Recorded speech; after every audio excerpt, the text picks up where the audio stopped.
Hi, I want to talk about a topic that probably a little bit unusual for business people to think about, but it's the longevity of the company, the continuity of the company. How long does it stay in existence with continued growth and improvement and building on itself year after year after year? And I want to use the analogy of the Rolling Stones. I don't know if you're a big uh, fan of music, but I try to connect the dots between groups or situations and things that are important. I mean, as a consultant, I have been in business for 36 years, so I'm doing something right, and I believe it kind of fits with what the Stones are doing, Rolling Stones are doing, and I want to share that because why? Why do I want to share that? Is because, well, the research shows that 80% of small businesses fail in the first 5 years, and then the survivors, 80% of those folks fail in the second 5 year period. So, only 4% of companies that start are still in existence after 10 years. And here you have a group of musicians doing rock and roll, and they've been together for over 50 years. What's the keys traits or what's the keys to their longevity? And that's what I want to talk about, and then take it to the next step of applying it to your business. All right, first off, I passion. The Rolling Stones are passionate about their music. They have loved what they do. They love playing music and entertaining people, and they started a long time ago back in the uh, inner city of well, in England, and they played at pubs and other places, and they used a lot of rock and roll songs from the old South, rhythm and blues type of music. And what was interesting about that is they began to put their own sound to it. That fits with the second part, the unique brand. They have a unique brand, the Rolling Stones. I mean, it's a unique term. It's easy to remember. It kind of rolls off the lips as well as uh, you know, uh, in the memory. And their songs are good. They're somewhat controversial from time to time, but that's, hey, that's pretty cool.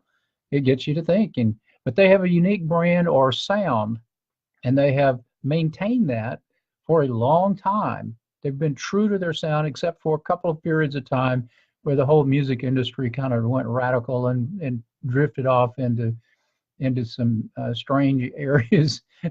if if you're a music aficionado like myself, I and this is a it is interesting though that they have stayed true to their brand and their sound. Okay, so when you hear the Stones, you know it's the Rolling Stones. Now, the third point that I believe is important for this group is that they have stayed together for 50 years. They have a core group. It's very tight knit, and they take care of each other. They they they really do an excellent job. If you've ever listened to their interviews live, you can hear that they're uh, taking each other's back. I mean, covering each other's back. I mean, they take care of each other. They support each other. They work quite well together, and they have totally different personalities, so their styles are different. You've got the drummer and the bass player with the rocks of stability. The lead singer and the lead guitar player were uh, kind of like on the cutting edge and very, very creative and innovative. And then you have the fourth area that I've seen is brand loyalty, where their customers, the people who buy their records and go to their concerts, are are repeat customers. I mean, if you go to one of their concerts, no matter what the age of the participants are in the audience, they all know the, they all know the words to the song and they sing along with Mick Jagger. It's amazing. If you've ever been in that environment, it just shows you how in touch and engaged they are with their customers. And then the final part, and probably is the core, or the one of the most important elements is they continue to work to get better. They just don't go in and just kind of go through the motions. They really study, they prepare, they practice, they get ready. They go into extensive work sessions to get better. They find other artists and they jam with them occasionally. So they're constantly looking to improve their own talent and get better at what they do. And that is to perform at a very, very high level. And they're constantly offering new packages. So let's uh, let's transition just a minute. I mean, that's the Rolling Stones. They've been around for 50 years. That's kind of hard to, when you think about it. There's so many one and dones. The band comes on, they make a lot of money, and they sell a lot of records, and then boop, they're gone. You don't hear from them again. It's like they fall into oblivion. Well, what in the world was going on for them to uh, uh,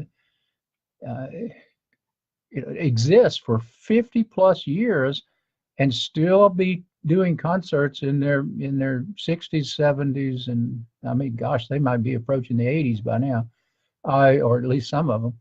So that's amazing when you think about it. So, what are the traits that you can take from this and apply to your own business? The first one is passion. You must be passionate about what you do, your purpose. You need to understand your purpose and then be passionate about it. That's the culture that you create. Startup companies have to have that culture and that passion because they're going to go through all kinds of chaos and crises and challenges, etc. So the passion has to be in place for them to continue and keep going, even in the worst of adversity and roadblocks and setbacks. They just got to keep going. So that's the passion that fuels the energy supply of the staff. The unique brand. So here's where you have to think about how do you position yourself as different from the thundering herd of businesses out there that may mirror what you do.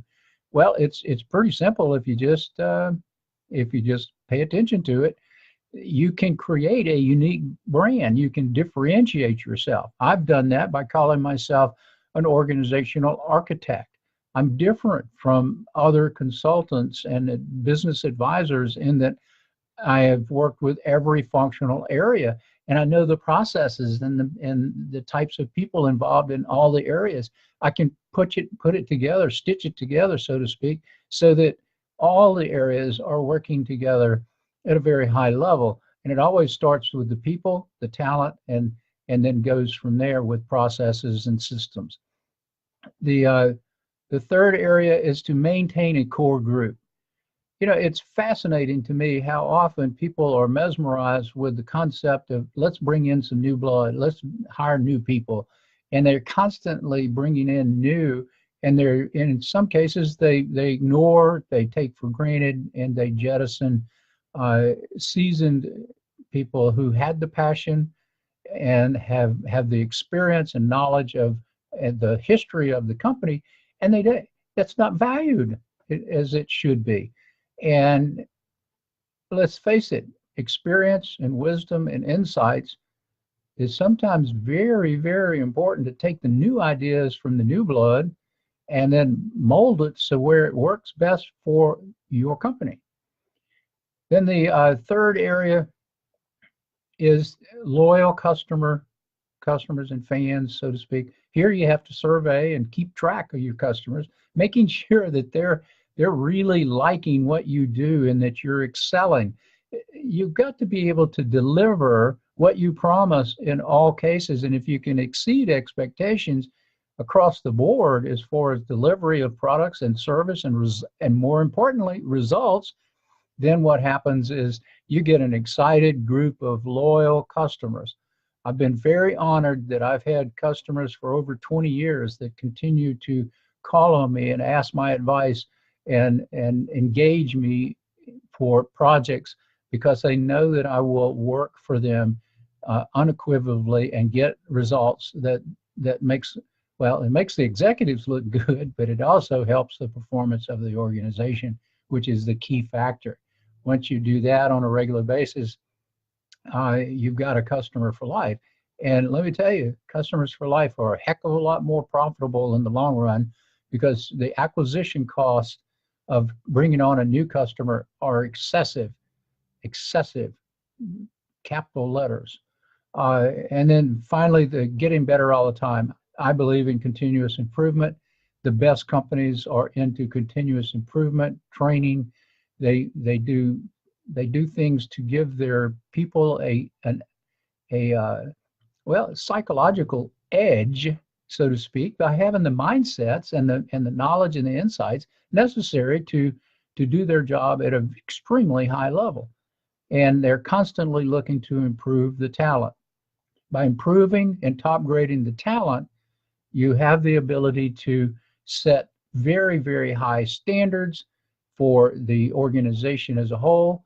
You create high energy cultures, and it's pretty much a given that business will grow if you just if you align all these stars, so to speak, these five areas. If you align those, you will be you'll be you'll be sitting in cat's bird seat, so to speak, is to use an old phrase from the South.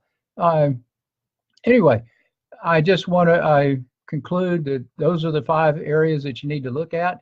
So we can learn from things from a bunch of old guys like the Rolling Stones, and then make analogies as to, okay, how are they doing this? How are they being successful for such a long period of time and having such loyal customers who buy their records, go to their concerts? I mean, they're going on concert this year, I believe, and they've sold them all out, I believe. That's what I read somewhere, and that's pretty impressive when you think about it. Sold out, and they sell millions of records every year. A lot of the same old records being sold over and over. Anyway, how's your business doing? That's the question to ask. Now, if you like what I talk about and the analogies that I make, I can help you too, and I would look forward to that. I would suggest that we have a conversation first. So you could go to callvoss.com and click on that. There's a brief kind of survey or background information that helps me to be prepared for our call, so we can stay focused, brief, and pretty much to the point of what are things that you can do to improve, and we can move from there. It's no selling in my phone calls. I do not sell.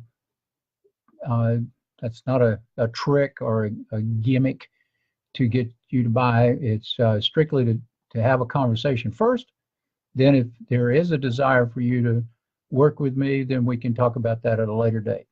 Anyway, thank you very much. You have a great day. I meant to put this up yesterday, but as most of you know, Facebook had a serious little problem yesterday. So I didn't have time to do it, and I didn't think it would be cool to do it like at midnight. All right, so take care, and much success to you.